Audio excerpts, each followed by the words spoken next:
देखो भाई, दुनिया के सामने पाकिस्तानियों का इस बार रो रो कर बहुत बुरा हाल है, क्योंकि ये हमेशा दुनिया से भीख मांगते रहते हैं और दुनिया इनको भीख दे भी देती है। ये कोई तरीका है भीख मांगने का। चाहे गरीब चलो उनको कुछ दे दिया जाए, लेकिन फिर भी ये कभी अपनी हरकतों से बाज नहीं आते। हमेशा ये खुद को नीच शाना समझती है और इनकी घटिया देश की घटिया हार में खुद को नंबर वन समझती है भाई। खाने को दाना नहीं और कंधे पे टांगे राइफल। हाँ, वो मैं गरीब हूँ। कहते हैं ना भाई, हाल पटाखों के हैं और शौक नवाबों के रखते हैं भाई। इनकी औकात नहीं है एक भी दिन इंडिया के सामने टिक पाने की, लेकिन ये बात करते हैं इंडिया से फाइट करने की, इंडिया से वार करने की भाई। और ये लोग धमकी देते हैं इंडिया को एटम वार करने की भाई। देख, हमारे पास एक एटम ही काफी है तुम्हारे लिए। वैसे तो एटम बम की कोई जरूरत ही नहीं है, हम ऐसे ही तुमको पहल देंगे। जिस तरह 6-7 तारीख को तुम लोगों को पहला गया था, वैसे ही इंडिया तुमको ऐसे ही पहल देगा भाई। तो जरूरत ही नहीं है परमाणु की। हमको ना न्यूक्लियर बॉम्ब इस्तेमाल करने की बिल्कुल जरूरत नहीं, क्योंकि वो इतने ज्यादा पैसे का है, इतनी ज्यादा कॉस्ट उस पर लगी है, इतना पैसा लगा है, इतना टाइम लगा है, वो तुम्हारे लिए नहीं है। हाँ साला, तुम तो वैसे ही खत्म हो जाओगे। हाँ, तुम तो भूख से खत्म हो जाओगे, क्योंकि तुम्हारे पास पानी नहीं है साला, पीने को पानी नहीं होगा तो तुम लड़ोगे कैसे? हाँ, जबकि सबसे पहली बात तो तुम ये सोचना चाहिए कि तुम्हें पीने का पानी का जुगाड़ करना चाहिए, ना कि ये कि तुम इंडिया को न्यूक्लियर वार की धमकी दो। साला, तुम्हारी औकात तो 1 रुपए की नहीं है और बात $100 बिलियन की करते हो भाई। जो देश तुमसे 50-100 साल आगे है ना, उस देश से कंपैरिजन नहीं करते, उस देश से फाइट करने की कभी सोचा नहीं करते। हाँ, बच्चा बच्चा रहता है, बालक हमेशा बालक रहता है। वो कभी बाप की बराबरी नहीं कर सकता, वो कितना भी बड़ा हो जाए, लेकिन बाप तो बाप ही रहता है, इसलिए वो कभी अपनी जिंदगी में बाप से आगे नहीं जा सकता। तो इस बात को तुम समझो। तारे, भारत तुम्हारा पापा है, और पापा को तुम्हें ना पापा की इज्जत करनी चाहिए, लेकिन नहीं, पापा तुम्हें हमेशा माफ कर देता। चलो हमारा ही बच्चा है, चलो इसे माफ कर दिया जाए, इसे बख्श दिया जाए, इसे छोड़ दिया जाए। लेकिन ये साले पाकिस्तानी सुधरने का भैया नाम नहीं रखते। इस बार तो मोदी जी ने गेम बजाने का पूरा सोच रखा है, और इस बार इन लोगों को गेम बजाना ही पड़ेगा। गेम नहीं बजाना तो ये लोग खुद को बहुत ताकतवर समझने लगेंगे।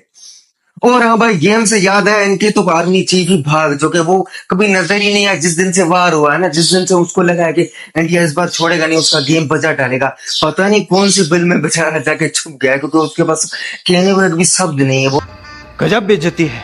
जो घर गिरा रहा था, वो गरिया रहा था, उसको पता है कि इतनी उसकी औकात नहीं है। अब उसने अपने ही आदमी को, अपने ही लोगों को संग में ढालकर खुद गए छुप गया है, और अपने परिवार को भेज दिया योगिया और भरठेन में। साला पैसा वैसा लेके वो तो भाग गया। अब वो कहीं किसी बंकर में छुप के बैठा है, न जाने कहाँ से इंडिया वाले पहल लेंगे उसको। पता है क्या, वो छोड़ा नहीं जाएगा, वो भगसा नहीं जाएगा, क्योंकि उसका तो गेम बजना तय है। इसलिए न जाने कहाँ वो बेचारा छुप गया है। अब पाकिस्तान कहाँ कहाँ से लड़ेगा? एक तो बलूचिस्तान वाले हैं, वो उनसे और अलग होना चाहते, क्योंकि वो उनसे परेशान हो चुके हैं भाई। पाकिस्तान जैसा असल में कोई देश है ही नहीं, असल में ऐसी कोई कंट्री नहीं है। लेकिन ये जो रिलीजियस के नाम पर बनी, ये कोई रिलीजियस के नाम पर नहीं बनी है भाई। ये तुम लोगों को बेवकूफ बनाया जा रहा है। ये सिर्फ बिजनेस के नाम पर बनी, ओनली फॉर बिजनेस कंट्री। ये रिलीजन के नाम पर नहीं, ये बिजनेस के नाम पर बनी है भाई। अगर ये रिलीजन के नाम पर बनी होती ना, तो आज वहां के मुसलमानों को ये हाल ना देखना पड़ता। वो इतनी भूखमरी में नहीं होते, वो इतने पीछे नहीं होते, और बलूचिस्तान वालों को आज सड़कों पर बैठकर प्रदर्शन नहीं करना पड़ता, और बलोचों को आज जेलों में नहीं डाला जाता। अगर वो मुस्लिम कंट्री होती ना, तो सिंधियों को आज विरोध नहीं करना पड़ता। सिंधी भी उनसे परेशान है, उनसे बलोच भी परेशान है, और उनसे ये पठान भाई भी परेशान है, खैबर पख्तूनख्वा से, और उनसे अफगानिस्तान भी परेशान है। ये जो कुछ भी है, ये पंजाबी हुकूमत वाले यही हुकूमत करते हैं, और सारा का सारा रिसोर्सेस, सारे का पैसा और जो कुछ भी बेनिफिट मिलता है ना, वो सब यही लूट कर ले जाते हैं। और बचा पाकिस्तान के बाकी पाकिस्तानी को क्या मिलता है? बस यही पाकिस्तानी नाम। ये पाकिस्तानी नाम होना है उनके लिए बड़ी शर्म की बात है, क्योंकि पाकिस्तान की दुनिया में कहीं भी इज्जत नहीं है। दुनिया के किसी भी छोटे से देश में चले जाओ ना, वहां पाकिस्तान की कोई इज्जत नहीं हो, चाहे वो मुस्लिम कंट्री हो, चाहे वो नॉन मुस्लिम कंट्री हो। वहाँ पाकिस्तान की एक कोड़ी भर की भी औकात नहीं है। एक कुत्ते की भी इज्जत हो जाएगी भाई, लेकिन पाकिस्तान की कोई इज्जत नहीं है। ब्रिटेन में लोग कुत्तों को पाल देंगे, प्यार कर लेंगे, लेकिन एक पाकिस्तानी की कोई इज्जत नहीं है। बस यही नहीं, अभी और सुनिए। पाकिस्तान के पासपोर्ट की कोई इज्जत नहीं है ब्रिटेन में। लेकिन पर भी ये सारे पाकिस्तानी कहते हैं कि हम दुनिया की नंबर 1 आर्मी, हम दुनिया के वो क्या कहते हैं, एटमी ताकत। अब एटमी तुम्हारा धरा का धरा रह जाएगा। इंडिया ने गेम बचाना शुरू किया। अभी जो ये छोटा सा ऑपरेशन सिंदूर किया, इसमें तुम्हारी इतनी फट गई है, तुम्हारा पिछवाड़े में न जाने कितने छेद हो गए हैं। रो रो कर अब दुनिया को बता रहे हैं।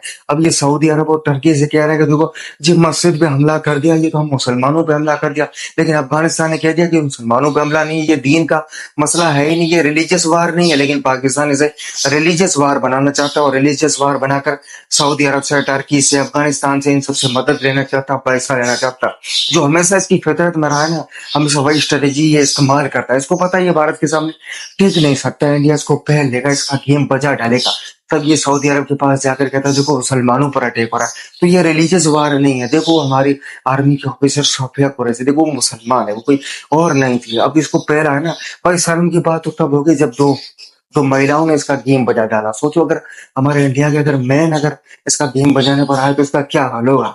दो महिलाओं ने पूरे पाकिस्तान का ये हाल कर रखा है, तो हमारे इंडिया के अगर मेंस आर्मी वाले अगर इनकी बजाने पे आ जाए तो भाई इसका क्या हाल होगा। भाई इनकी गांड में पड़े अब दुनिया भर से छिहत्तर, तो अब इनको दुनिया में कहीं भी दुनिया में इनको पनाह नहीं मिल रही। कोई भी दुनिया का देश इनको सपोर्ट नहीं करना चाहता, क्योंकि ये टेररिस्ट कंट्री है और ये हमेशा टेररिस्ट को सपोर्ट करती है। इनके खुद के लोग हैं इनसे परेशान है, तो बाकी दुनिया की तो बात छोड़ ही दो। अब मैं तो कहता हूँ इनका गेम बजाना चाहिए इंडिया को, मोदी जी को एक्शन लेना चाहिए और बहुत बड़ा एक्शन लेना चाहिए इस बार। इनका गेम बजाना चाहिए, क्योंकि अगर आज इनका गेम नहीं बजाया ना तो हमेशा ही ऐसे करते रहेंगे। और भाई इनकी वजह से पूरी दुनिया के मुसलमानों को बदनाम होना पड़ता है, क्योंकि कांड तो सारे यही करते हैं और बदनाम पूरी दुनिया के मुसलमान खामखा हो जाता है। बेचारा दूसरे देश का मुसलमान खामखा बदनाम हो जाता है सिर्फ इस वजह से, क्योंकि वो भी मुसलमान है। क्योंकि ये सारे नाम के मुसलमान है पाकिस्तानी, ठीक है ना। ये रिलीजियस के नाम पर सिर्फ टेररिज्म फैलाते हैं। भाई ये रिलीजियस के कभी हुए ही नहीं, अपने लोगों के कभी हुए नहीं। साले अपने लोगों को फांसी पे चढ़ा देते हैं और कहते हैं कि जी हम तो रिलीजियस के लिए लड़ रहे हैं, तो खा तुम रिलीजियस के लिए लड़ रहे हो, ये सिर्फ अपना बेनिफिट के लिए लड़ रहे हैं। और दुनिया में साले ये किसी को आगे बढ़ते हुए देखना नहीं चाहते और भारत की तरक्की इनसे कभी हजम नहीं होती। तो कहते हैं ना कुत्ते को कभी घी हजम नहीं होता, तो इनको भी वही बात है। इनको भारत की तरक्की देखकर इनकी पिछवाड़े में झलने लगता है और इनकी इनको भारत की तरक्की हजम नहीं होती, तब इसीलिए साले ये सब कांड करते। और इस बार इंडिया को इनकी बचानी चाहिए और बहुत तगड़े वे में बचानी चाहिए। तो भाई लोग बनेंगे हम तुमसे नेक्स्ट वीडियो में, तब तक के लिए जय हिंद जय भारत।